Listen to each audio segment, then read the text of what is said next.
Hello, everyone. My name is Michelle Fan, and I'm currently a candidate for Kennesaw State University's Master Program in Instructional Technology. Today, I'll be presenting my capstone project titled Promoting Parent Involvement Through Technology for Language Learners. I wanted to begin with a candidate introduction. I graduated from Georgia State University with my bachelor's in early childhood education with an endorsement in ESOL in 2018. Currently, I'm in my fifth year teaching in Gwinnett County Public Schools. I spent 3 years teaching third grade math, science, and social studies, 2 years as instructional support staff for gifted and ESOL students, and I'm currently attending Kennesaw State University's Master Program in Instructional Technology beginning in summer of 2021 to the spring of 2023. In order to understand this capstone project better, I wanted to give a quick overview of my school.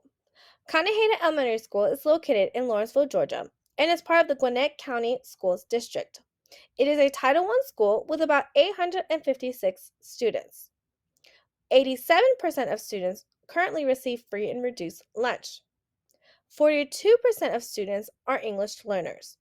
Now, if we take a look at the graph to the right, it shows us the percentage of students by race, ethnicity at Conaheda Elementary. In the gray, we see that 62% of the population is Hispanic. In the orange, 28% of the population is Black. In the blue, 5% of the students are Asian. And in the yellow, 2% of students are white. In the creation of this project, the idea came from my own personal experience in the classroom and through conversations with other teachers. Throughout my 5 years at Conaheda, I noticed that parents of English language learners would constantly ask for more resources to help support students at home, but expressed that it was difficult to communicate with teachers. And they found it difficult to help with new strategies because it wasn't something that they had learned or it was new to them. There was also a lack of communication between school and parents. Parents often would say, "Well, I tried to contact the school, but no one responded back." Or parents would say, "Well, the parents aren't responding to my messages, they're not showing up for meetings." So there was a lack of communication between both ends. We also saw that majority of families came from Spanish-speaking households. So oftentimes resources would get sent home and they would get lost in translation because parents didn't understand. Both teachers and parents felt it was difficult to support one another through any means of communication. Especially with the pandemic, parents were beginning to feel the pressure of ensuring that their child succeeded. We also noticed that students' performances were reflecting as learning gaps continued to widen. And this was reflected as we saw a lot of the students were performing at the beginning and developing levels rather than the proficient and distinguished levels. So the question came to mind is how can we promote parent involvement for these language learners through technology? By identifying the problem, I was able to collaborate with other teachers to propose a need and a goal to promote parent involvement through technology. The idea was to create an online resource tool through a website that provides resources for parents to refer to outside of school. These resources include anchor charts, worksheets, videos, and practice sites. The goal was to support our language learners through communicating with parents and providing effective resources to support them at home. And we also want to continue to encourage to communicate with teachers when they had any questions or when they needed help to access these resources. Because oftentimes parents would come to me and say, well, how can I help my student? What websites can I use? Can you send home more worksheets? So I wanted to create a tool where all of the resources were in one place, where it made it easy for parents to access at any time. The following slides is going to present the capstone project plan. The project began developing in December of 2021 to prepare for the milestones in the May of 2022. The rollout was only designed for the third grade team in order to test out how effective the tool would be. The planning phase started in December until February to be able to plan for the website and to ensure that resources and tools were working correctly. This included design and reviewing over resources. I also created a professional development session that was created to provide teachers with information and tutorial on how to use the website. I began this project by sending out surveys to receive feedback from teachers and families in order to create an online resource bank that was beneficial to both sides. I also began by gathering resources for this website as well. In December of 2021, I met with the third grade teachers to roll out the plan and create a blueprint based on the standards that would be on the Georgia milestones. At the end of December 2021, I sent out a survey to parents for their interest level, and I prepared a professional development session for teachers to provide more information and tutorial on how to use the website. During January of 2022, the third grade teachers attended the professional development session to review over the website, and I trained the teachers on how to navigate it. During these sessions, teachers also provide me with more insight on how I can modify the website to enhance student learning and to promote parent engagement as well and communication. I worked alongside the LSTC and the ESOL and Parent Liaison to create flyers and newsletters that were also translated to be sent home to families so that they are aware that this online resource bank was present. The website was then published and accessible for all students and families as well. In February of 2022, I continuously worked to update the website while collaborating with teachers.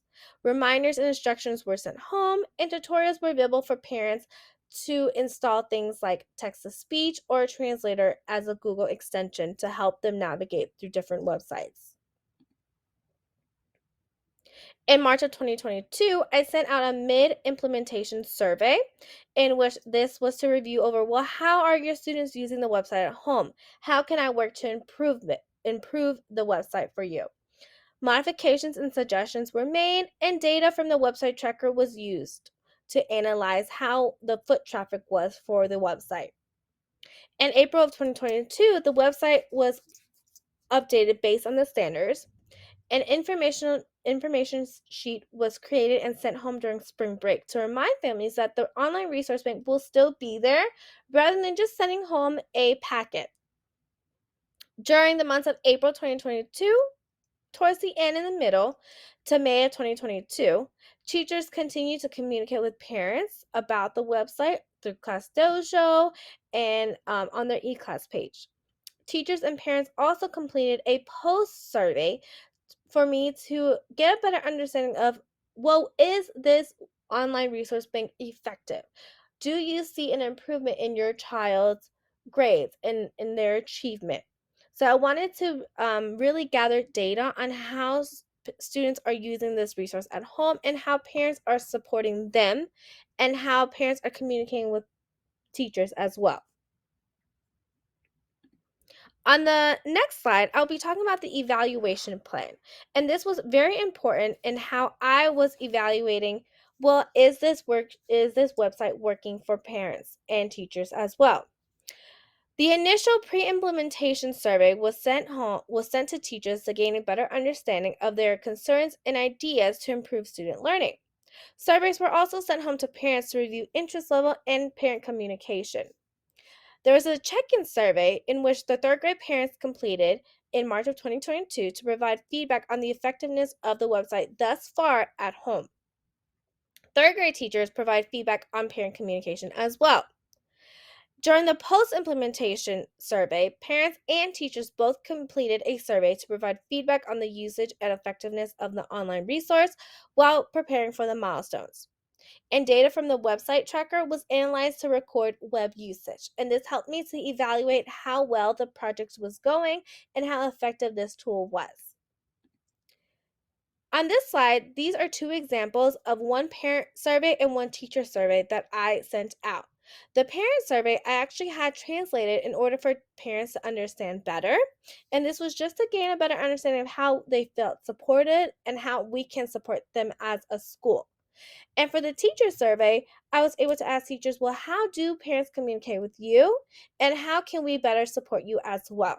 And these were very important in me developing my plan and going through each resource in ensuring that the website was effective in parent involvement. Next, we have a description of the experience. The purpose of this capstone was to promote parent involvement through the use of technology for language learners. This experience required more communication than expected between parents and teachers. But throughout this whole experience, teachers were very supportive and provided so much help to me and were so just on top of it when they were communicating with parents. It proved to be challenging to receive some communication between ESOL teachers. When it comes to translating and just communicating, the ESOL teachers just had some more difficulty than expected, but I just think that it was because we had a lack of substitutes, so they were pulling ESOL teachers. Teachers were supportive and positive, but did admit to some stress during the final months. I was also able to gain knowledge on how to navigate through different digital resources, and it allowed me to perform as a technology leader and facilitator while planning for professional development sessions and creating the online resource bank. Next, we will be talking about the description of the results. Now, initially, the original goal was to have 15% of language learners in the third grade to access the website, but the numbers turned out a lot better than anticipated, with 45% of families accessing the website. Throughout the implementation of the capstone, teachers were constantly sending home reminders to communicate the usefulness of the website to help students review for the milestones. Other grades also expressed their interest in creating their own online resource website for students and families after seeing how well we did. The beginning survey showed 25% of parents of language learners participated, but the end survey showed 45% of participating parents responded. Parents communicated their gratitude and felt like they were being supported by teachers and the school. Survey feedback also showed that parents gained a better understanding of the strategies being taught in the classroom to support their students at home. And this experience allowed for parents and the school to build a better connection and relationship to help provide students with the tools and strategies to achieve their goals on the Georgia Milestones Assessment. As I reflect on the Capstone project, there were some barriers. Most significant barrier was the lack of support from the ESOL team and parent liaison. And as I said prior, I think that it was primarily because of the lack of subs, and we were just trying to figure out, well, where can teachers help and where should they be in the classroom. So I understood that they had a lot more on their plate than anticipated.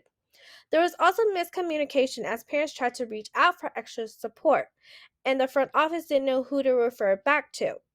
Other teachers who did speak Spanish were willing to help assist in translating and communicating with parents through phone calls. So these barriers did come into play, but we did have support from other staff members as well. Continuing to reflect on the Capstone project, it allowed me to gain more experience and learn valuable skills regarding technology facilitation and leadership. It provided me with opportunities to conduct surveys to collect data, promote and encourage parent involvement through technology integration, and I also learned to research different resources through technology while providing support to parents and teachers.